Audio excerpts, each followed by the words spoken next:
Angie from Canterbury Trails Farm. Today we're making rice bags in the sewing room. A rice bag is a easy way to warm your bed up at night or sprained ankles or anything that you want to put heat on. I keep several of them for pain purposes, and my kids like them in the winter to put in their bed before they get in to warm up their bed, sort of like the whole bed warmer or hot potato. It's pretty simple. All you need are two 10 inches long by 7 inches wide flannel rectangles, and really you can use any size. If you want a smaller one, you can do that. And we're going to be sewing it with about a 1-inch seam allowance, and the reason why you want to do a larger seam allowance is because we're going to go back around and we're going to zigzag for strength, because you don't want that rice busting out in the middle of the night. So just using a straight stitch on the sewing machine. And this is a good project for a beginning sewer because it's so easy. It's sort of just like making a little mini pillow. Leave a hole at one end where you can fill your rice, and your bag will look like this. You can just see I used the blue thread so you can see it easy. Just leaving an opening here at the end. Now I'm just going to take my scissors and trim it up a little bit. You don't even have to do this if you don't want. And no one's going to see the inside. I've made these by hand as well, and then finished the edges with blanket stitching instead of zigzag or making them on the machine. And there is an episode on my playlist on how to do a hand stitched blanket stitch. So here we have it trimmed. And now I'm just going to flip over to zigzag, and I'm going to do a tighter zigzag. That way it just reinforces the seam.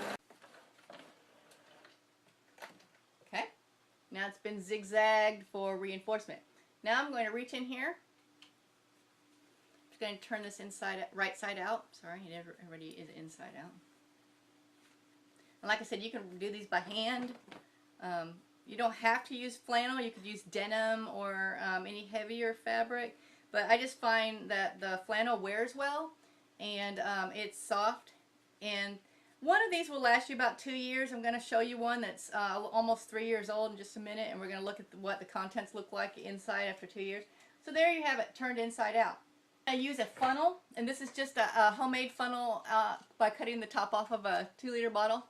Easy way to make a funnel. Put your funnel down in the hole.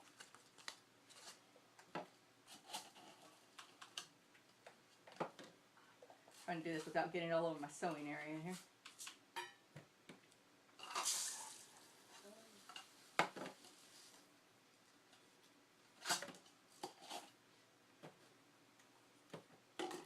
Okay, that's about 2 cups. You can do it as you want it. You want it to be able to move around. You don't want it to be solid stuff, so it's loose.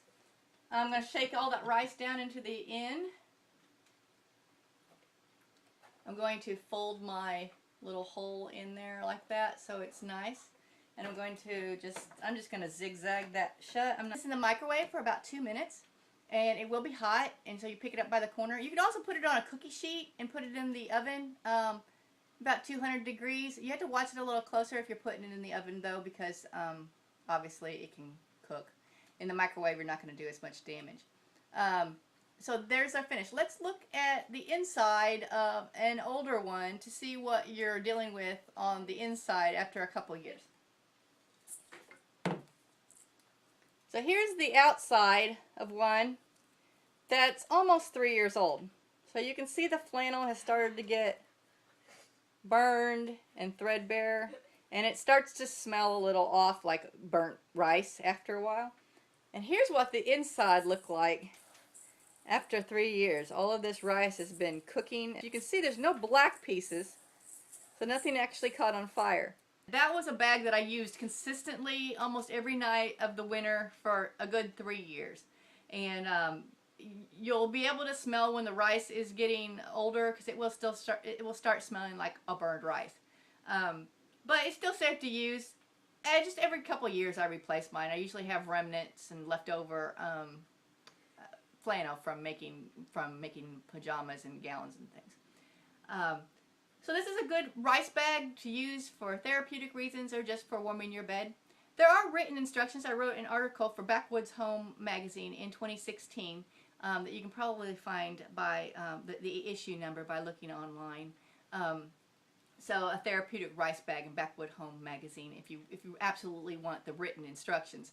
So I hope this can be a useful thing for warming your bed or putting on some overworked joints for this winter for you. And thank you for watching. Angie from Canterbury Trails Farm.